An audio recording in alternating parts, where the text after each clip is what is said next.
time to take back control of our society. Today's world requires an open and honest discussion about the current events. On the Smoking Glass Hour with Beer and Glass, our goal is to engage people from different walks of life into a healthy discussion, creating a positive outcome.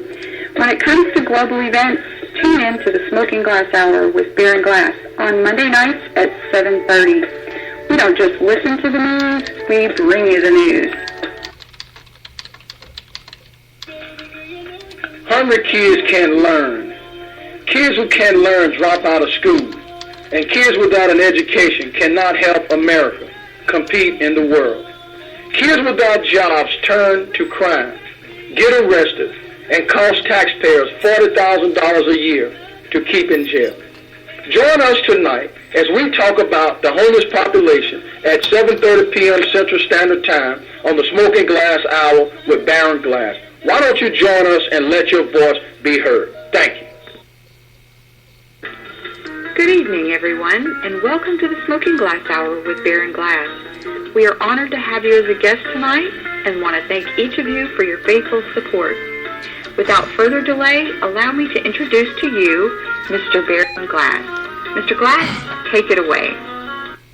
The mission tonight is to talk about leaving no child left behind, literally, and to ensure that every child in America has a healthy start, a head start, a fair start, a safe start, and a moral start in life, and a successful passage to adulthood with the help of caring families, caring communities, and caring voices such as you would hear tonight on the Smoking Glass Hour. You see, with effective voices for all the children of America, and I mean all children, who cannot vote, who cannot lobby, who cannot speak for themselves. We're going to try to pay particular attention to the needs of the poor and the minority children and those with disabilities who oftentimes have no voices. See, I believe that as we have entered into this thing we call the 21st century, America's strength reflects the courage that we have, the compassion that we have, the hard work ethics that we are supposed to have, the moral values we claim to have, our commitment for justice and liberty for all. You see, we can extend the American dream if we choose to do so.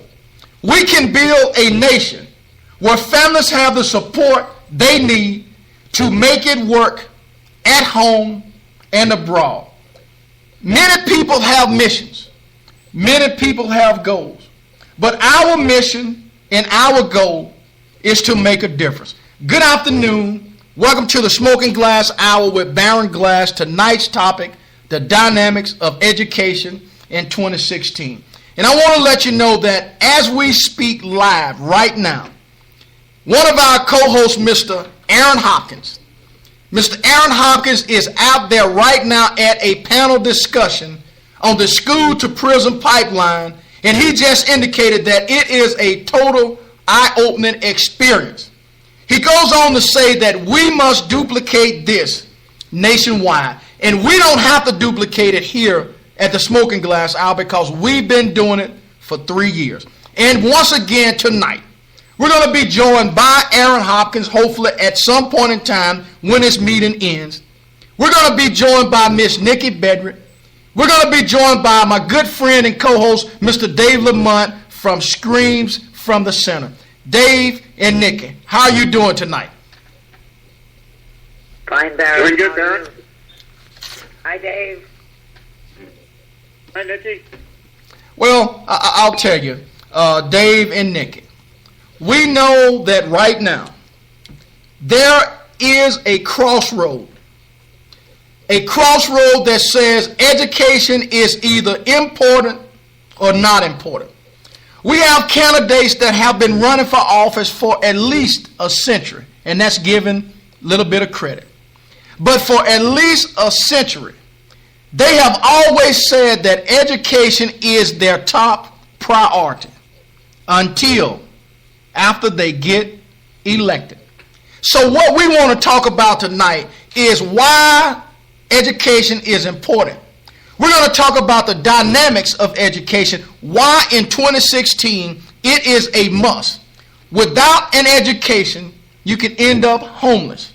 Without an education, you can end up in poverty. Without an education, you will much more likely end up in jail, behind prison, and doing exactly what Mr. Aaron Hopkins is out there doing now, talking about the prison system and the pipeline between schools and prison. Nikki, I know based on what you've indicated, you have a passion for those who have no voice. And my contention is this, is that our goal, our message, and our reasoning for being here is this, is to stand up for those who cannot stand up for themselves, to speak for those who have no voice. Nikki Bedrick, talk to me just a little bit about the dynamics of education in 2016 based on all the research that you have been able to do. I know you like to quote Miss Michelle on the new Jim Crow, and which is very, very, very relevant because a lot of people do not understand the dynamics of education in 2016. Let's get right to it, Nikki. You know, for the first time in 50 years, public school students come from low-income families. 51% of students in pre-kindergarten through 12 come from low-income families.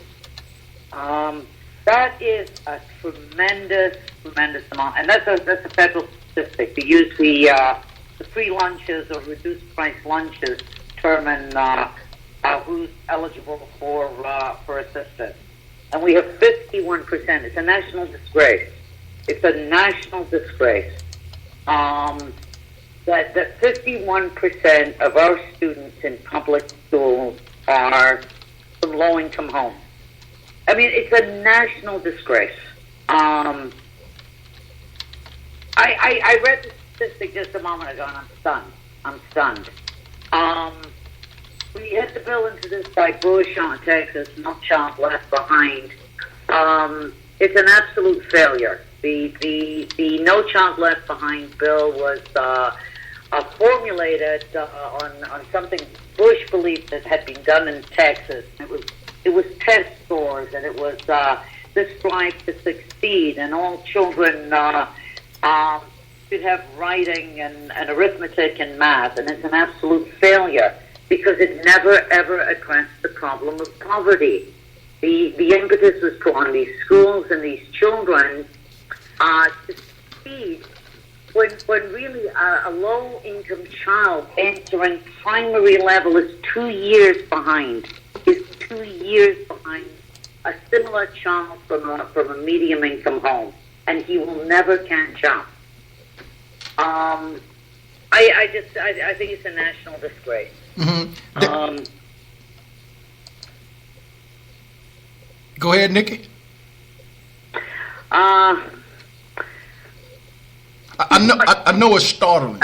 You know, I get to the I'm causes and conditions, and I think again I keep coming back to the same problem. The problem is poverty. Mm-hmm. The problem is poverty. These children don't have a chance from the gate. They're born into poverty. I said it the other night that, and many teachers talk about it. The child arrives in school. The child is ill-fed. The child is hungry. The child is not getting adequate care at home, and we expect this small child to walk in who's as worried about their safety on the street as they are in school to learn and perform. It's ludicrous. The problem, I don't believe, is education. The problem is poverty. Right. Nikki, I posted some information. I'm going to bring Dave Lamont in. Each day in America, and I want those who are out there listening, if you didn't see the post, I'm going to make sure that it's heard abroad. Each day in America, one mother dies in childbirth. 4 children are killed by abuse or neglect. 5 children or teens commit suicide. 8 children or teens are killed by firearms. 76 babies die before their first birthday. 182 children are arrested for violent crimes. 366 children are arrested for drug abuse. 390 babies are born to mothers who receive late or no prenatal care. Dave Lamont, we've talked a lot about this political aspect of the President of the United States, or the office of the President of the United States. I know Dave, we just dropped him. Okay, so I'm going to give him a minute to get back. He's back. Dave is back. Dave, we talked about all of this stuff going on with the political ramification. Now, I'm not sure if I'm accurate when I say that it appears that Republicans do not value education as we think they should. And then you flip over, sometimes you feel like the Democrats are just using education as a talking point because, again, like I said from the outset, when these people get elected, it appears that education is the first thing on the block to be cut. Dave, tell me how the dynamics of education in 2016, how can we convey that message to the masses, the progressive voters, the progressive movement that's out there, to get involved and understand that education is key? Dave Lamont. Well, we have to address the idea that education is slowly being transformed into a tool to promote competition. For example, what Nikki was talking about, No Child Left Behind. One of the things about that was to create kind of a competitive nature within the school system so that better schools would get rewarded with more funding and lesser schools would not get that funding.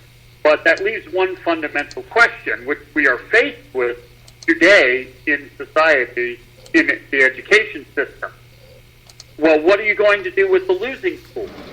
I mean, if you've got your good schools and you've got your bad schools, you're ignoring the bad schools and basically continuing to fund good schools. Mm-hmm. We need to return to the system. We need to return to the philosophy that we don't have to have everything competitive in our society. We don't need dual police forces that compete with each other. We don't need schools that compete with each other. We need our schools to educate. And for the past 30 to 40 years, we have abandoned that concept. Mm-hmm. So right now we are in a winner-take-all system. our education system is winner take all. And the only people who are winning are those at the top who can afford to go to the schools that are performing and getting the funding. I'll tell you, Dave, Aaron Hopkins is listening live out there. He just sent me the Race to Equality, the school system, the school to prison pipeline, April 7th, 2016, Scottish Rite Hospital. Now, the common vocabulary for school to prison pipeline is this, and I'm going to post a link and I'll send it to you guys as well. The school to prison pipeline refers to the policies and practices that push our nation's school children, especially our most at-risk children, out of the classroom and into the juvenile and criminal justice system.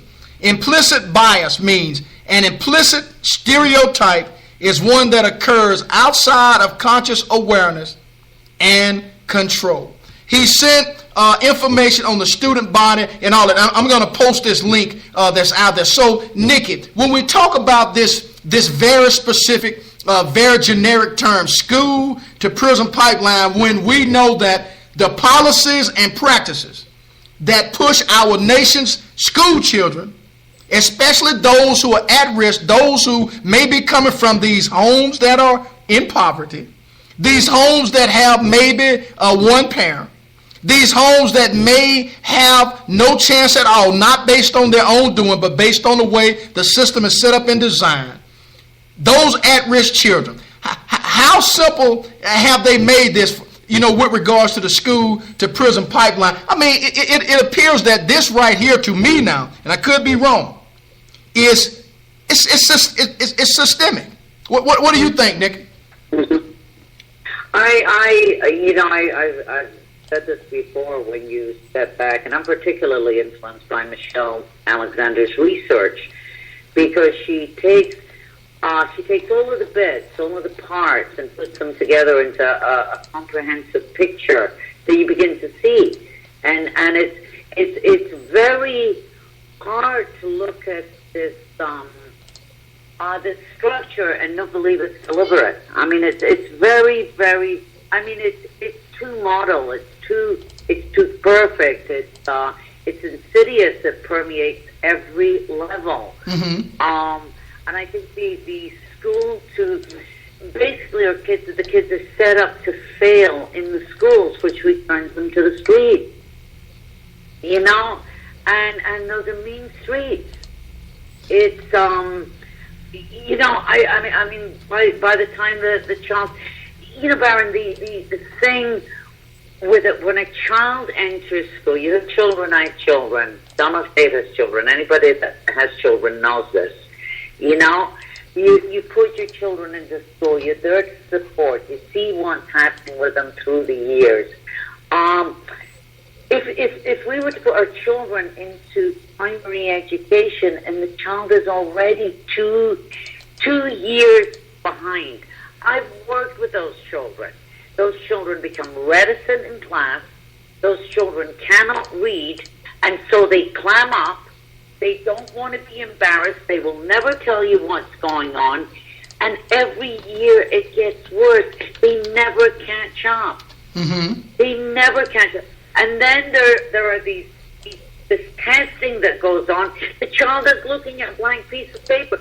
The child also from the poverty, the low-income home, may have nutritional issues, may have mental health issues, may have, so many things going on. And that little child is sitting in class looking at a blank piece of paper, not knowing what's going on. It's an inevitable return to the street. Right. So, Dave Lamont, if we take what Nikki just said, and it appears that if this is systematic, and if this is set up and designed for people to fail, then how can the educational dynamic, because the way I look at it is this: if you're setting this up for certain people to fail, then you're also setting up for yourself to potentially fail, because if a person is ignorant or uneducated, they stand a chance of coming to your neighborhood, breaking into your home, doing vandalism and all those other crimes. So it appears to me that you're shooting yourself in the foot. What do you think, Dave? Talk to us from that political standpoint as to why it appears these people that get elected prior to that, they support education, but once they get there, it seems like it goes out of the door. Okay, a lot of times we talk about how, say, for example, the Republican Party will use hot-button issues like abortion, gay rights, and immigration to dupe their followers into voting for them. And unfortunately, we have to start coming to the realization that it's quite possible the Democrat Party uses things like education, minimum wage, and social issues that are passionate to progressives to get them on board as well. Because the reality of the situation is the corporate, the corporations, the corporatist type, are the ones that run both the parties. Mm-hmm. They have some different philosophies, but essentially the cores are that. So essentially what they're doing is they're just creating the red herrings for us to follow. Mm-hmm. Now what we have to do is basically get involved politically and force the hand of it. It's not an impossible task. Again, I go back to history and I look at people who shaped the progressive movement, like Franklin Delano Roosevelt, and he was the governor of the most corrupt state. He was a leader. He was that exact type that he talked about in his speeches. And the force of history and the force of the people behind him is what caused him to change. And we can do that with the Democrat Party and actually keep them and hold their feet to the fire. But it requires us to get involved. It requires us to push the party that way. Mm-hmm. So let's take and let's deal with the real, hardcore facts now. When we look at people that run for office, or let me back up. Let me start here first. We have people, Dave Lamont, Nikki, that have graduated and received a wonderful education in public education. They get up and go out and get a fairly decent job or get into the corporate world or whatever the case may be.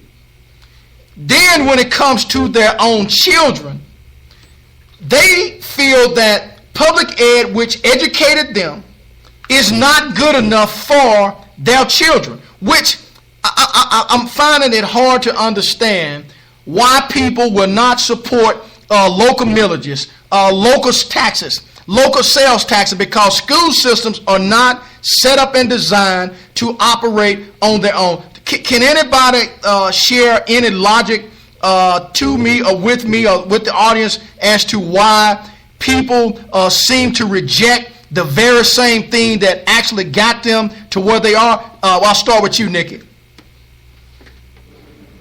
I think it's the theme of upward mobility. I think it's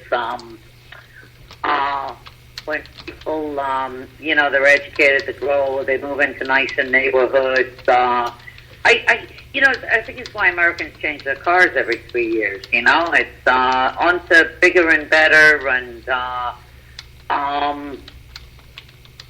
I really believe it's, when I think that, I'm European, but when I think of Americans, it's kind of like the more money they make, the more they spend. It becomes a bigger house, it becomes a bigger car. That's why we can have things like the crash in 2008, because most people didn't have a lot of disposable income. Mm-hmm.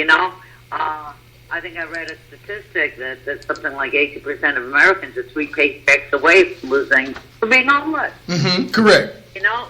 So there's this I think it's a cultural thing with us. It's nothing is allowed to get old. Nothing is allowed to mature. Things are thrown away. Things are disposable, and so I think as people start to earn money, they move into better neighborhoods. They want a bigger house. They want the children in private school. I think that's really why. I think it's a cultural thing, Baron, in America. Mm-hmm. So I kind of want to put, I know that everybody's is have their own belief. And so, Dave, when I put this one out there, I never shy away from my belief, my religion, what I believe, Jesus Christ, or whatever case may be. So I'm gonna put it out there, and you can respond any way you choose. I know Deb is in from Missouri. Welcome to the conversation, Deb. Let me read this from Jeremiah, the 5th chapter, the 27th through the 29th verse. They have become great and rich. They do not judge with justice the cause of the orphan, and they do not defend the rights of the needy. Shall I not bring retribution on a nation such as this? Now, when I read this, Nick and Dave, this took me exactly to where I reside in 2016, which is the United States of America. Become rich and great, judging with justice the cause of those who are lesser than others. They do not defend the rights of the needy, because that's why we are here right now talking, because mainstream media don't do what we're trying to do. Shall I not bring retribution on a nation such as this? Dave Lamont, you can respond in your own way. Just from my perspective, and I'm not a religious person. In fact, I'm pretty much the opposite of that. But what I do subscribe to is something that is at least alluded to from the Bible, is the golden principle.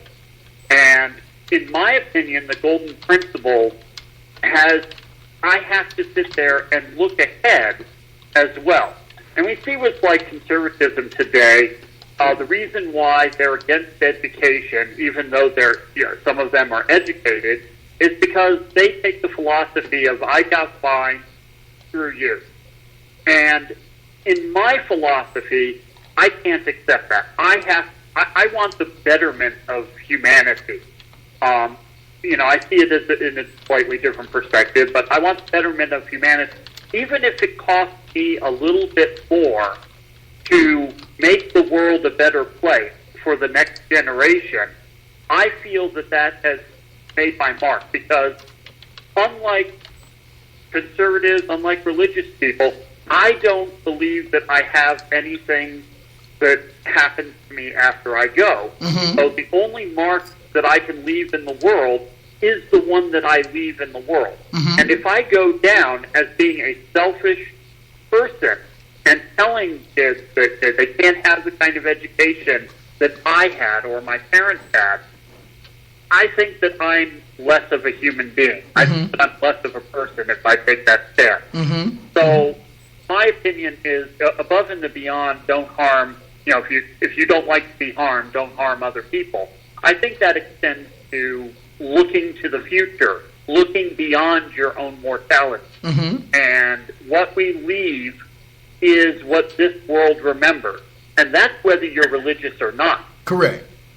And Dave, again, I always try to reference what we're doing to mainstream media. Now, someone would be attacking you that might be sitting in the same seat that I'm sitting. Hey, look, if a person believes, fine. If a person don't believe, I don't have no issue with that. But what I want to do now is, let me just tell you guys this. Deb just told us, I'm going to bring her in, that she just got in from the delegate election. She was voted in unanimously now as a Bernie delegate to the state convention. Dave Lamont, what do you think about that? Deb, as soon as Dave finished, you jump right into the conversation. What do you think about that, Dave? I know that you're screaming for joy right now. I am indeed. I think that is great. It's the best way to get involved. Become a delegate. Become a precinct chairperson. It's going to be a lot of work, but you're going to feel a sense of accomplishment doing that, mm-hmm. because you're going to be able to touch people. You're going to be able to get touch, to spread the word, and try to reverse the madness, and I call it a madness that has been happening to us for the past 40 years. Mm-hmm. We've been brainwashed since St. Reagan took office, and it's created this wave of selfish greed and deceit unlike anything we've ever seen. And the only way we're going to fix it is to do things like what Deb is doing. Mm-hmm. I commend her. I congratulate her. Get out there, do as much as you can, and show the world. Deb, jump right on in and tell us. I know you just tweeted that you are pumped, and I told you that we are pumped as well. Deb, come on in and talk to us and tell us, because all of this ties in together. Politics, education, we're going all over the map. We just have a topic tonight, a table tonight, a label, or whatever you want to call it, the dynamics of education in 2016. Deb, come on in and tell us specifically, because what I want to know now is I'm going to allow you to teach me, because I would love to be a Bernie delegate in the state of Louisiana. Dave Lamont, I know you're probably going to disagree with this, but the more I see Hillary Clinton, the more I just dislike this woman. Come on in, Deb. Okay, hi guys. I am so pumped right now. I tell you what, I almost burst into tears right in the middle of the meeting when they voted me in. I did. I was so excited, and it was a unanimous vote. As a matter of fact, we had a little bit of trouble trying to find. Now, and my county is very small, so Bernie, out of my district and from my county, he got 2 delegates, and Hillary got 1. So we had to have a male and a female, because with the Democratic Party, they keep it male and female. So we had to have a male-female delegate and a male and female alternate. We had 2 gentlemen, 185, or 180, excuse me, and 176 that were willing to be alternates. We didn't have anybody that wanted to be a male delegate. Mm-hmm. And bless his heart, the little man that was, he was a sweetheart. He's Sicilian. And he let me talk him into being a delegate. So I told him, I said, I will throw you in my Mustang, and I will take you to the convention if you will just do it. And he agreed to it. So, but then we had the 76-year-old man. He agreed to be an alternate because he wasn't going to do anything either. He's like, I'll do the alternate. And then we had 2 young women there, that actually follow one of my Bernie pages, that came specifically for me to vote for me and to offer to be alternate. So Deb, let me ask you this. Since you are now a delegate and you actually have a voice, how will you be able to, or how will you use the voice that you have to stress to those who are involved in the higher levels of politics that these people at the bottom, so to speak, we have a concern about education. We have a concern about poverty and those who cannot stand up and those who cannot speak for themselves. How will you be able to? I know you hadn't had a chance to think about it, and if you hadn't, that's fine, but I want to make sure that I engage you in this process, because people are hurting every day. People are walking across the stage getting a diploma or receiving a diploma, but not receiving a quality education that they are required to receive. So how will you be able to use your voice the way that you feel you should with regards to telling people about our voices, our concerns regarding education? Well, right now, other than what I'm doing, I mean, I try to do that right now in my daily activities, with my web pages. This delegate election, I'm hoping, will open a lot of doors for me. I know we've got 2 different meetings. We've got one meeting in April that's in Warsaw, and then the state convention, the state Democratic convention, is 2 days in Sedalia. During that time, I'm going to get to meet all kinds of people. As a matter of fact, I was at a Tuesday night. Was it Tuesday night or Wednesday night? I think Wednesday night. Anyway, I was at a group meeting. It was it's one of our local groups that supports Bernie Sanders. It was one of the campaign groups.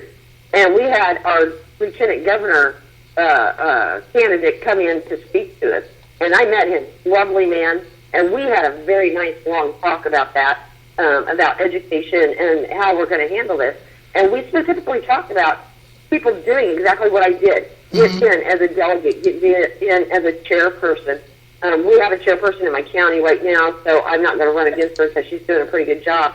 But this is going to open doors for me. If I go to these conventions, I'm going to be able to meet all kinds of people that I can start talking to. Mm-hmm. I can start networking. Okay, right. I'm looking forward to that. Right. So Nikki, I haven't had, I haven't given you the opportunity to respond to Deb's in a congratulatory way. What is it that you'd like to say to her and or ask her regarding her being able to utilize, and I call this a position because on Monday night she didn't have it. Now she's got it. So to me, it's very important because now her voice it will now be able to magnify and glorify some of the things that we're talking about right here on this broadcast and outside of this broadcast. So, Nikki, what would you like to say to Deb regarding this matter?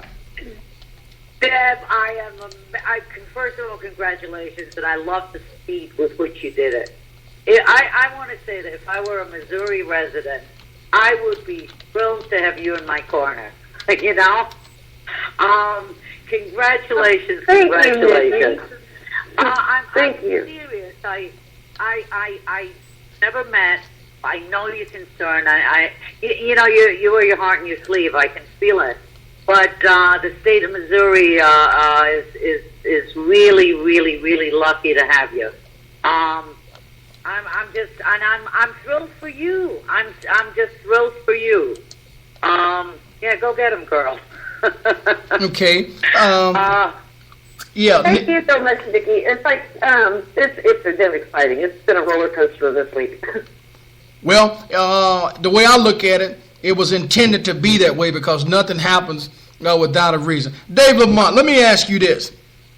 We're going to switch gears just a little because I think Aaron is going to try to come in at some point in time. I'm going to give him the opportunity to talk to us about what he heard at the the school to prison pipeline. But while we're talking, Dave, we know that as of yesterday, United States Senator Bernie Sanders indicated that he feels that former Secretary of State Hillary Clinton is not qualified for the office of president. In your opinion, Dave, was that a dummy move, or was that something that you feel would come back to haunt him, or it will have no repercussions at all? I personally don't think it's going to have any major repercussions. We do hear this sort of thing a lot in campaigns. My personal thing is I don't think he should have lowered himself into the fray. That's the kind of talk that these politician types and the ruffian types like Donald Trump like to do. I always thought Bernie Sanders was a better candidate when he stuck to the issues. And I understand that he's got people who are pushing him in that direction, and whoever did that and whoever might have informed him that that might be a good idea to say, I think that they should have a stern talking to. Mm-hmm. Now, on the basis, and I've said the qualifications for political office don't always necessitate the person being best for the job. Because if we look at the actual qualifications of Hillary Clinton in comparison to other candidates who have run for president and other people who have occupied the White House even, she is one of the better qualified in the technical sense. Mm-hmm. But in the moral guidance sense, in the creating a movement sense, in the healing America and bringing America together sense, I don't think she meets those qualifications. And I think those qualifications are the ones that we need to talk about the most. Mm-hmm. Because there's not that many things that you could do that could prepare you for the White House. So we have to look at judgment. We have to look at honesty. We have to look at integrity. And those qualifications, in my personal opinion, Hillary Clinton failed on. Mm-hmm. So I think it was wrong for Bernie Sanders to not clarify what he meant by she's not qualified to be president. Mm-hmm. Dave, me personally, I think Bernie basically said what many of us, believe in. And my analogy for that is, I know many people that have sit in the church pews for 30 years but that does not qualify them to get in the pulpit and preach. So because she's been around politics and been a part of the process, which in my opinion was the wrong side of the process, I don't think that she's ready to be the president. Now that's just a personal opinion. So what I want to do is I want to bring Nikki and Deb in, or anybody else out there on the line, if they want to give their opinion on it. How do they feel about it? Do they feel that it will be any repercussions from it, or it'll be something that people will harp on for another couple of days, and then we'll go on to the next move? I'll start with you, Nikki. I think it will be. I think it'll be something that'll be forgotten in a couple of days. I agree with Dave. I wish he hadn't done it.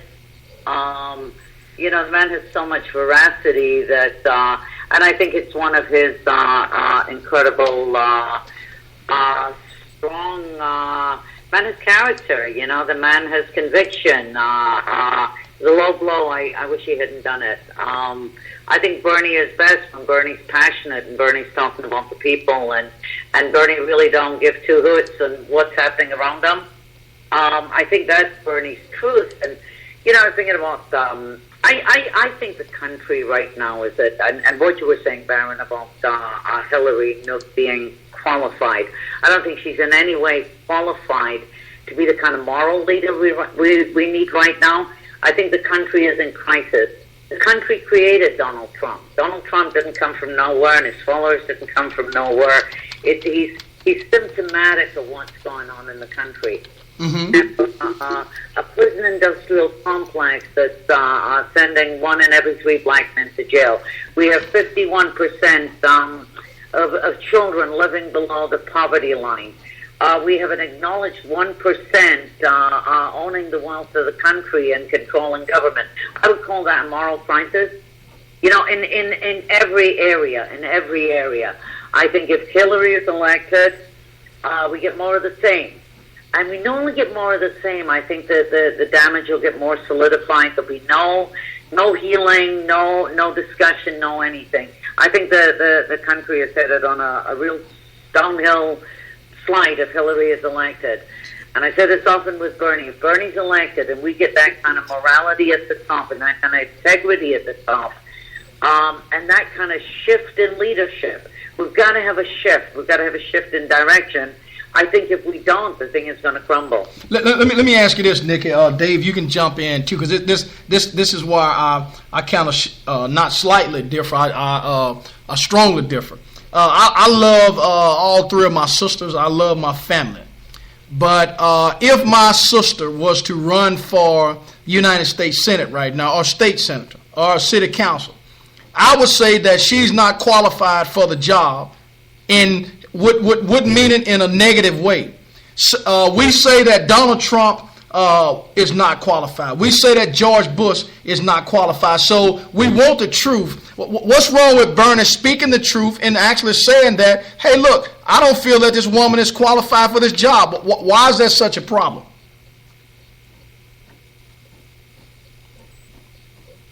Why is it? I wonder if he meant it or it was a campaign slogan. Mm-hmm. I think it didn't ring true to me. It rang. It just didn't ring like his style. That's why I said it sounded to me like it was all character. Mm-hmm. Him saying it. I don't have a problem with him saying it, but I also agree with Dave. If you look at her. What qualifies? If someone's going to come in for a teaching job and they've got 20 years of teaching, meanwhile they've been a bad teacher, it doesn't matter. They've still got 20 years of experience. Bad teacher. Hillary Clinton's been in government a long time. So I think in that sense, as a qualification, she is qualified to be in government. She's got all of that experience. Doesn't make her good at it. Be in government or be the president of the United States? Pardon? Be in government or be the president of the United States? I think there's many that have gone into the office. I used to believe that the office made the man, Mm-hmm. There's many, Harry Truman, there's many that have gone into the presidency without I think there's two jobs you get no training for. One is a politician and one is a parent. You know. Mm-hmm. But as having been, I'm going to say again, Baron, as having been in the corridors of government, and she's been a Secretary of State, and she's been a senator, those two on a resume are qualifications, you know, to go to higher office. I do believe that. Right. So, which goes back to what I'm saying, because see, again, I just try to be fair. I'm not trying to tie anybody up because Trump is a successful businessman. Okay, very successful. Regardless as to what he's gone through, he's successful, and he has a resume to prove that.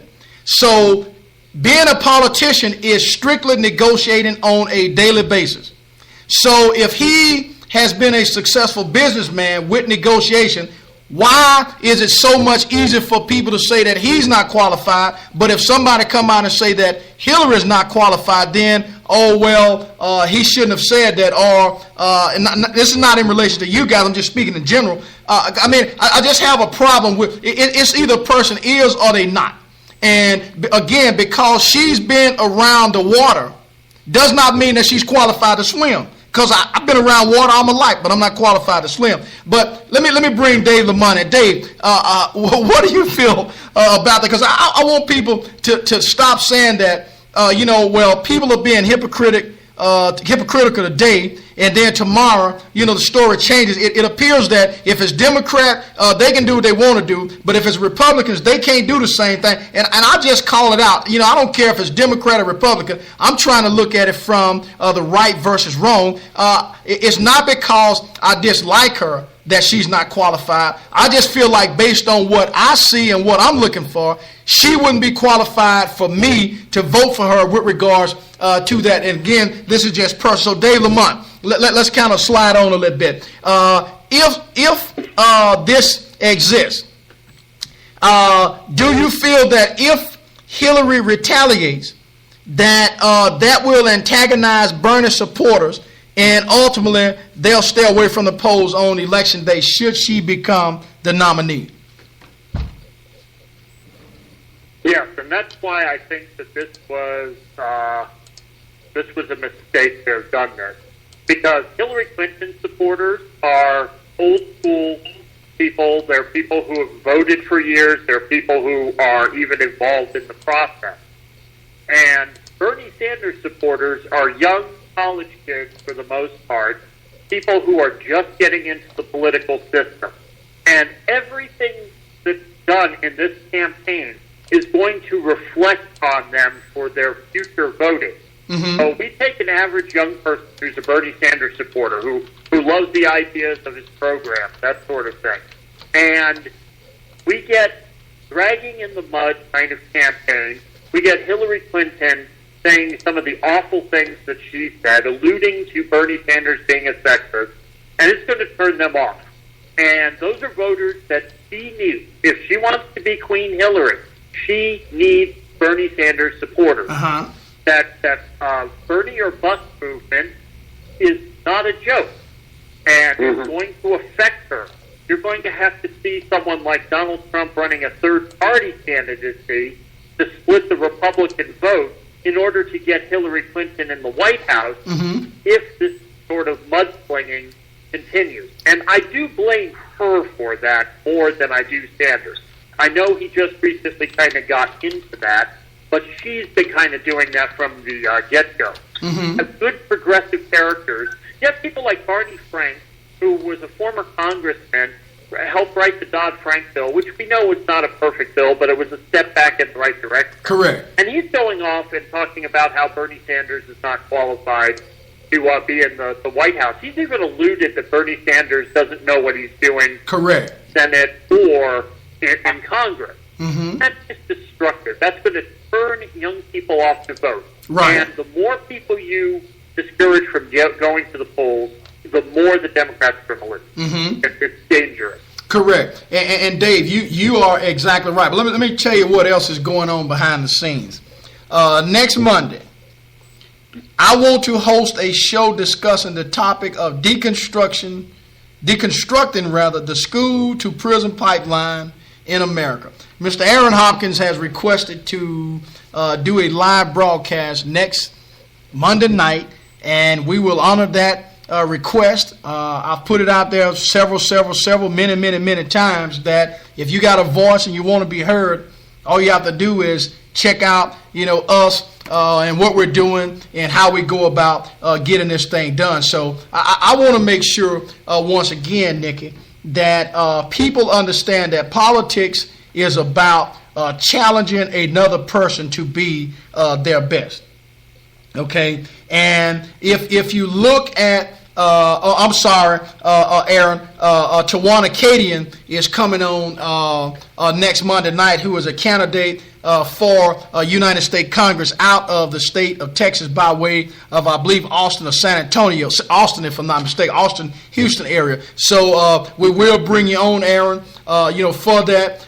We want to make sure that you have the opportunity to prepare yourself, but we want Dave Lamont to be on next Monday. We want Nikki to be on, because what I'm going to do is I'm going to go ahead on and do the intro, and so you guys get your questions ready as to how you would like to vet the candidate, but we want to be respectful and allow this Tawana, which is a friend of mine, to come on and talk about her platform and what she's willing to do in a second go at United States Congresswoman. We know that Dale tonight has been appointed to be a delegate for the Bernie Sanders campaign. We know that Dave Lamont is still screaming from the center. So we have a variety of things that are going on. We know that Corey Jackson is out there talking to people in the Baltimore, Maryland area, trying to challenge them to actually look up and understand what is going on with Bernie Sanders versus Hillary Clinton. Now, let me ask you this, Nikki. We know that the two candidates, Hillary and Bernie, they are basically arguing or debating about who is a hometown girl or boy from the state of New York. Do you feel that it's relevant to even talk about that? Because I wrote today that if a place is your hometown, ask any one of those candidates how many times they've been home or been back often within the last year. Because if it's your home, you're going to show some type of due diligence to that place. So really, neither one of them are hometown, if you ask me. My thing is, what is it that you're going to do for the state of New York? What is it that you're going to do for the country as a whole? Do you feel that this little small bickering is basically making both candidates go kind of south rather than north, Nikki? Yeah, I do. But I tell you, I lived in New York City for quite a long time, and I remember when Hillary ran for senator from New York, I was surprised. I thought, she's not from here, Mm-hmm. Bernie at least Bernie sounds like a Jewish guy from Brooklyn, I mean, so to me, if anybody had any credibility about New York, Bernie sounds like a Jewish guy from New York. But I like Bernie best when Bernie doesn't care what is going on around him. I like Bernie best when he's coming from the heart. I don't want to see the bickering. I want to see, we started the show with education. His idea that all American children should have free college. That in Europe, college is free. This idea about cleaning up our schools, giving everyone a leveling the playing field for education, allowing people, not just wealthy people or people that put a college fund or people that get scholarships together to go to college. It enhances better. When you started this show by saying, it's almost, if you lift this up, you lift the country up. There's this disinclination in the country to further the youth, to further the child, and without that, this country cannot. It's already being surpassed in education by European countries. It will be surpassed in all kinds of ways because the level of education in the other countries, from primary school on, is better. Mm-hmm. Asians are already on. So this idea. So back to Bernie. Sorry, one of the real issues that he talks about is free education. We should have a country with free education. Mm-hmm. We should have a country with free health care. It is criminal that someone gets sick and can't go to the doctor. It's criminal. Mm-hmm.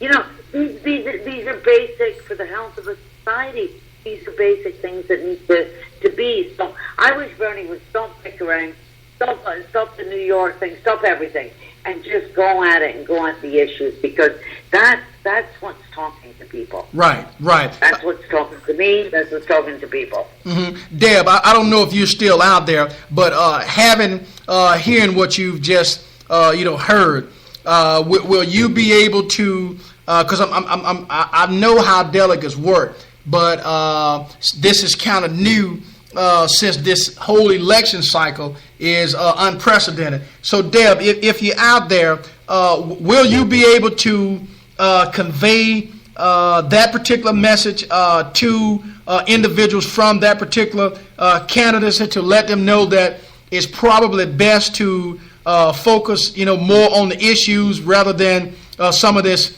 substituted type things, or will that be one of the responsibilities that you may have?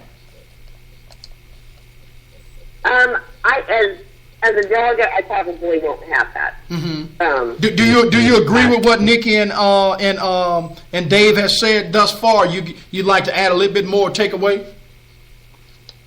Well, honestly, I think there's Bernie's trying to not get involved in that. He's been trying very hard not to get involved. Mm-hmm. But when they're starting mudslinging about, she has tied him to Sandy Hook, to the Sandy Hook children.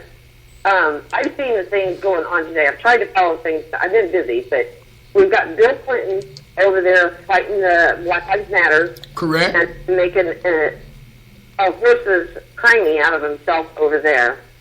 He's hurt her campaign when he did that. Right. I have seen all over Twitter today people that are shifting just because of that. Correct. And I commend her for it, because I think it was outlandish. I haven't been able to watch the entire thing yet, but it was outlandish and outrageous. Now Hillary is trying to tie Bernie Sanders to the Sandy Hook children. Even the Sandy Hook people, some of the Sandy Hook parents are coming back on, you need to stop this. So Bernie, that little bit he has done is he's just kind of standing his ground, I feel. And I think he is still just pointing out deficiencies in her politics. I still believe that. Now, Dave said something about the Bernie or Bust movement being real. You better believe that's real.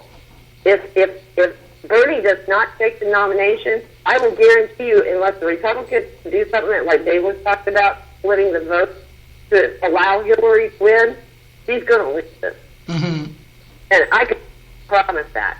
Mm-hmm. I don't want to. I don't want that. I don't want to see any of those Republicans in there. They all scare me to death. Mm-hmm. But it will happen. Mm-hmm. Now, I think the best way that we can keep him on track, and I think he needs to put a little pressure on her. Don't get me wrong. If he continues to stay soft, all of those people out there that are frustrated are going to start viewing him as soft. So I think he has to stay strong without being off-hearted. Mm-hmm. Okay? And maybe one of those ways we can actually reach out to the Sanders campaign. And I know that they follow what's going on Twitter. I know they do. So if they see some dissonance in the people that are following him, I'm sure that they're going to adjust on it. But I personally don't see that much coming negatively from the campaign that I think would do him any damage. Right. We got a little back noise out there. I'm not sure whose phone it is, but we're going to continue to move forward. We got Aaron Hopkins that's ready to come in. I'm going to bring Aaron in and let him tell us specifically what he just dealt with at this particular meeting. I was giving him time to actually go and talk to the people, to get some of the panelists to actually join the broadcast, because we want to make sure that we can put out as much valuable information so we can educate people about what's going on. Also, I believe Melinda told me that we have another guest that's coming up that has been shared with us other than Tawana Cadian. So Aaron Hopkins, come on in. Thank you, Baron.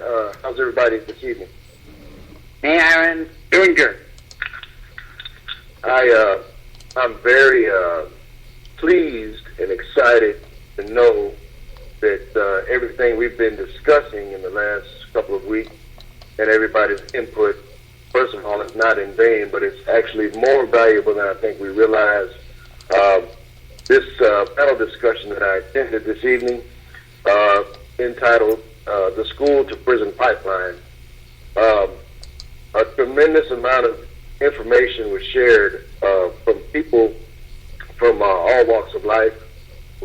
One of the most impactful things that happened was a comment that a student made, because there was actually students invited and in attendance, and they feel that they're not listened to, not only by their teachers but by their parents when they are trying to reach out in terms of what they are experiencing every day. Even though they're the subject of the discussion, it was very enlightening to hear a student say, we want to be involved in changing and coming up with solutions to the problems, but we don't have the ear. We don't have the ear of our parents and our teachers to allow us to give that input. I thought it was very, very eye-opening and very good to hear that from a student. Mm-hmm. I invited one of the panelists, Baron, who actually is a cool Duke University alumni. Let's bring him on then. Bring him on. I knew you'd be glad to. Yes, sir. Bring him on, Duke Blue Devil. He'll be accepting my friend request shortly, and he told me that he would be more than happy to join us. Okay. In our discussion on this. It may not be this coming Monday that he'll be able to join, because he'll be out of he'll actually be in Canada, but I told him that he could do it via phone, so he'll be getting with me in the next couple of days to make that happen. But just wanted to let you all know, I tried to share some information, Baron. I know you shared it with everybody out there. This was a very well put together and well organized presentation that was done. And the only thing that I could think of, again, was that we're on the right course with what we're trying to put out there, Baron. And again, you have to be committed along with everybody who's on the line, Dave, Nikki, Deb, in your prospective areas. I just want to say it just like this: don't stop doing what you're doing. There's a great need for like minds to continue to fight for this information and the education and re-education of people who are at their wits' end. One of the things, I'll share this and I'll let somebody else come in, Baron. Right. Yeah, Aaron, and you're right. It entails all of us. And all means all. Every voice that sounds a trumpet, each and every broadcast, those are the people, who deserve it. Because, again, the only thing that we're trying to do is talk about these specific things that are going on. If you look at social media, you can see whatever it is you want to see that's going on, and you can talk about it. Dave Lamont, let me ask you this. When we talk about this prison type thing, do you feel that Bernie would be able to at least address these things or bring them to the forefront? Or do you feel that people will continue to say that he's not electable, he hadn't done anything in the 30 years that he's been in the United States Senate? Talk to us a little bit about that, Dave, with regards to why people are saying what they're saying. Because I think I put something out there today, Dave, that it specifically talked about, how mainstream media, how they try to characterize or mischaracterize, the things that Bernie says. Here, something like this. Okay, here's a fact. Okay, Bernie convinced Democrats to adopt $15 an hour. The spin on it was can't get stuff done. The fact, only senator with detailed plan to break up banks. The spin from mainstream media has no plan. So how do we get beyond that, Dave, to educate people that Bernie Sanders is just as electable as any other president who has run for office prior to him now?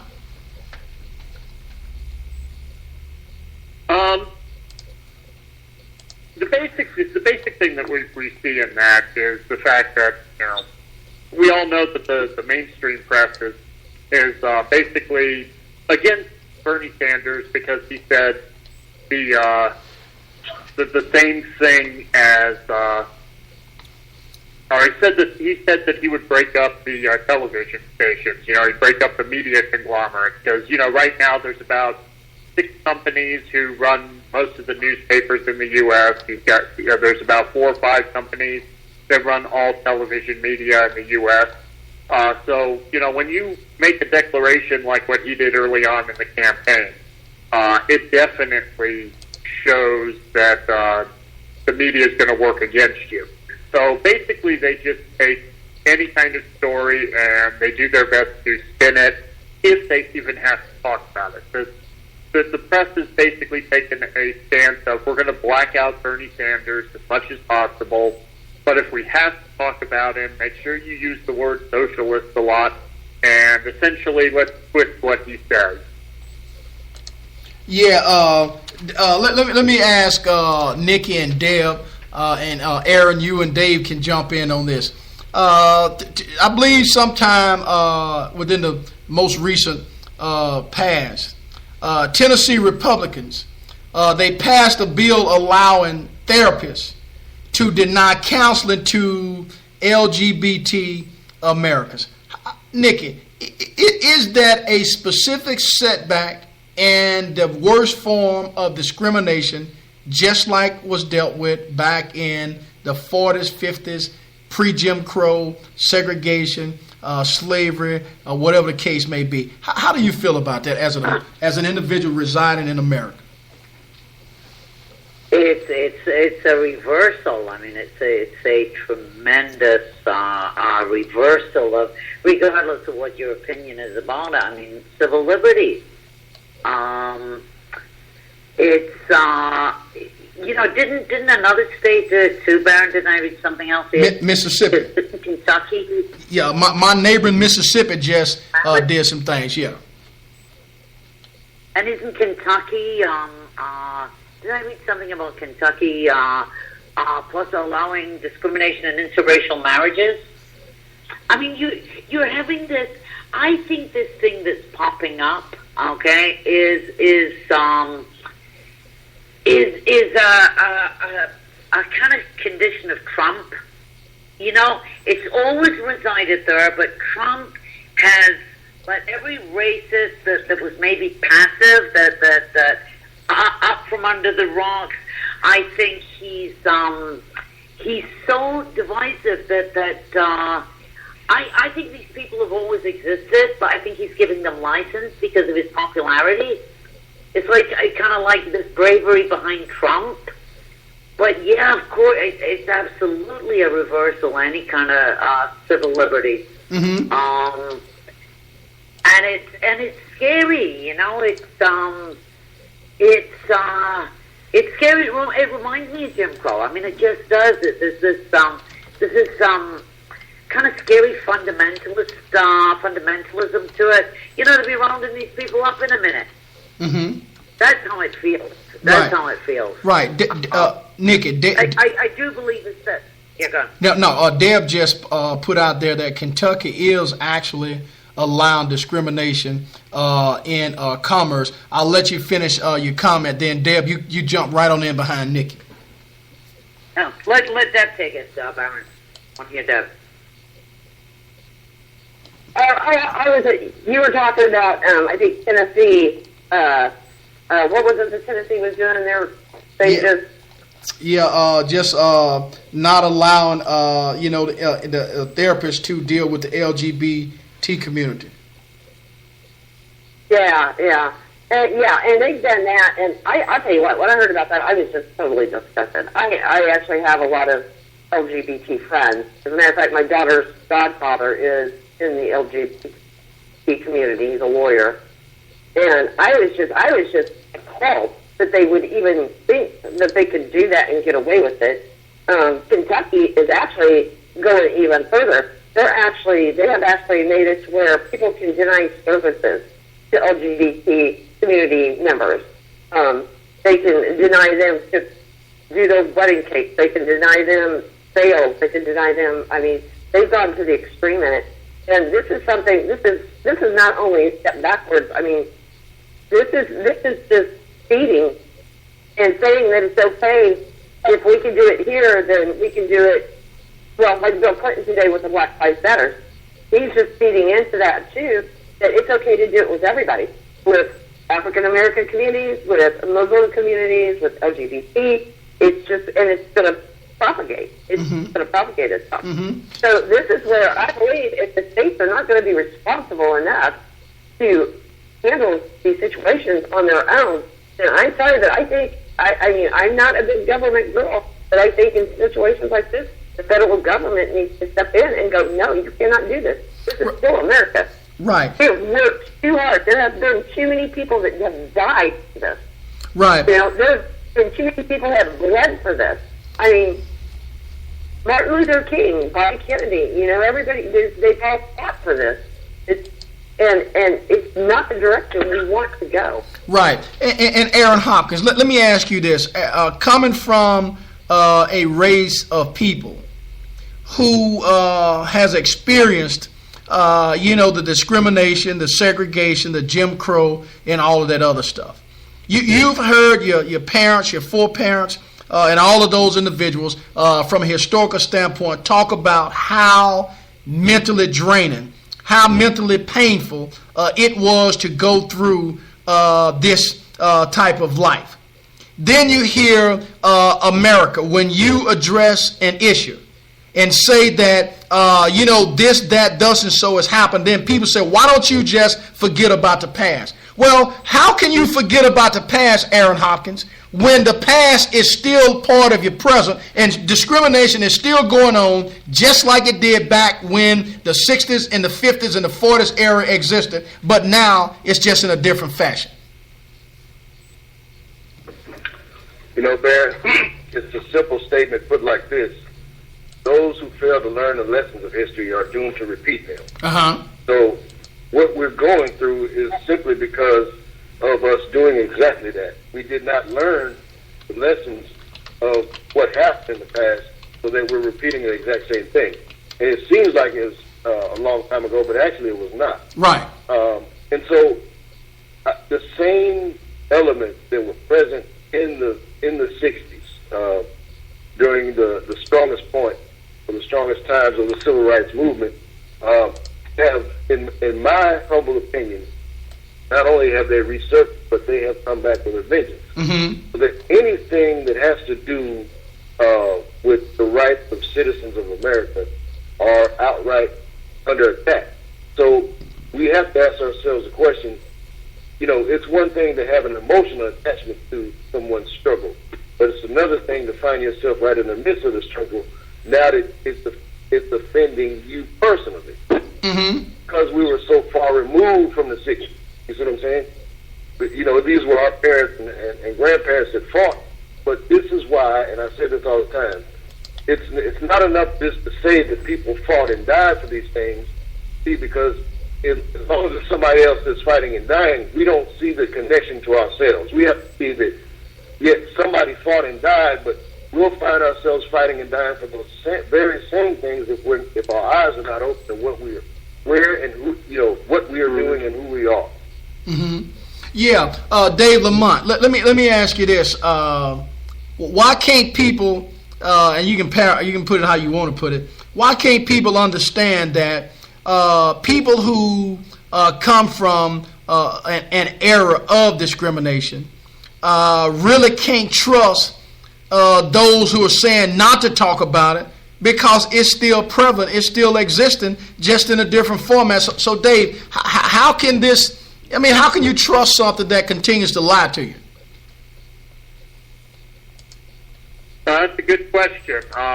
It's one that I don't have much experience with.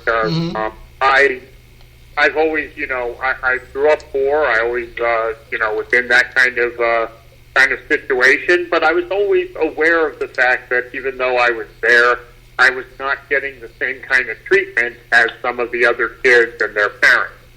So I learned early on to be at least as aware as possible of what goes on around me, how different people, how they look, are treated differently.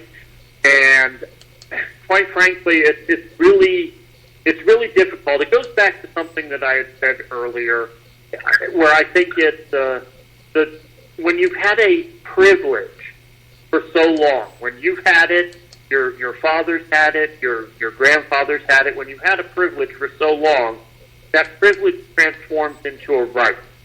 And anything that changes that is viewed as an attack on them. It's viewed as an attack on their rights.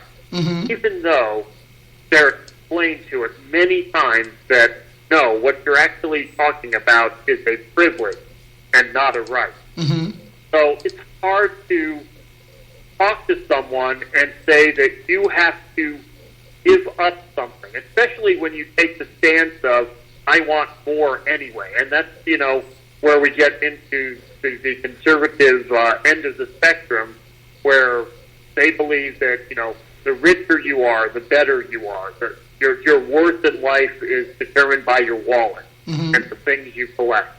Those kind of people are going to be extremely, they're going to think it's extremely foreign to the concept of getting rid of a privilege that they have. They're going to see that as a right. And when you see it that way, you're going to take it as a personal attack. Mm-hmm. So we have to train people to understand what the difference between rights and privileges are. And that way we can start moving in the direction that we need to go. Mm-hmm. And I'll tell you, there has been a request, to do a show on, white privilege. And, some, feel that it exists, and, others feel that, it does not exist. Either way, the issue is that we have a problem with superiority here, in this particular country. Once again, tonight we've tried to talk about a lot of things. The topic of discussion tonight has been the dynamics of education in 2016. Deb says, I do think that it is stronger in the aging population. I see the younger millennial generation fighting it, and I believe that is why they are stepping out of the political arena. And we know that nothing happens overnight. So if this does not happen overnight, then we're looking at least another 30, 40, 50 years before we can see a lot of progress, because you would have thought that for 43 presidents, all of them looked the same. You would have thought that once the 44th president was elected, that looked totally opposite of all the rest, that would have been considered progress. On the flip side of that, rather than it being progress, if you look at the actions of many thereof, if you look at Mitch McConnell, who is denying this president and have denied this president to bring forth things that the Constitution allows him to do. They have literally blocked it, but I believe our good friend Harry Reid, the Senate Minority Leader, they just come up, I believe, I have to check the source, that they come up with some type of a remedy that might be able to force the up or down vote. Again, I posted it, but I have to follow that. Dave, are you familiar with that? Or have you seen that information? And if not, how can something like this broadcast make progress? I'll start with you, Dave, and then we'll just go around the table. Well, it's basically we just have to keep plugging at it, and people who listen to you or me Pastor Riggins just needs to, get out the word. Tell a friend that you're doing this. I think that's the best way. The only way we can combat, millions of dollars, billions of dollars in media is by activism through the people. Mm-hmm. There are 7 billion people out there, and there's an audience for just about anybody, just about any topic. And that audience, through this alternative media, like what we do here, is more powerful, but in smaller numbers than the mainstream media. People turn on news channels for background noise, but the people who come here to listen to you want to listen to you. They're actively here listening to you and me and everybody else who comes on. Mm-hmm. And that, I think, makes our position the stronger one in the long run. And younger people respond to that because they're not going to CBS. They're not going to Fox News. They're going to YouTube. They're going to Blog Talk. They're going to Sprecher. They're going to Laugh. So they're coming to us. We just have to capture them and get them to pass on the word. Mm-hmm. And that's essentially the way that you combat the media. Mm-hmm. Okay, I'll take it to Nikki, then I'll take it to Deb, and we'll be at Aaron. We're looking at about 8 or 9 minutes left in the broadcast, so Nikki, it's on you. Did we lose you, Nikki? Okay, Deb, we'll come to you. I know you just put out there, get people involved. I was able to rally a group of people through my Facebook page to show up tonight for delegate selection. They were there because of engaging them. The committee chair was shocked that there were that many people out there. Go ahead, Deb. Okay, yeah, and that was, they was talking about that, about getting people involved and reaching out to people, and that's exactly what I've done. I've set up 2 Facebook pages, and I've got my Twitter account, and I live in a very diverse community. I do. We have African American, LGBT. It's actually a really nice community as far as diversity goes, and I love it. But we've got to get everybody talking together. We kind of pass each other on the street. Everybody's nice, but we need to start talking to each other. And that's what I was trying to do with my pages, is reach out and go, come in, let's talk. Mm-hmm. And that's important. I think that's the only way that we're going to overcome all of this. I said earlier that, I see the millennials. My daughter just started high school, and I see so much coming out. You were talking about education earlier. I see so many issues. She comes home every day with teacher issues, and she's right about it, the unfairness and the injustice in the school districts and things. And it's going to take parents getting involved and being there. It's going to get us talking on the streets and introducing ourselves. Our committee chair wasn't prepared for the crowd that I brought with me, and they were all gathered on one side of the room already for me. We didn't even have to separate. Mm-hmm. But we're going to have to make a stance against this. We cannot let this grow back into this country. We cannot. It's been too long and too hard of a fight. Okay. Aaron Hopkins, you out there? Yes, sir. I'm here.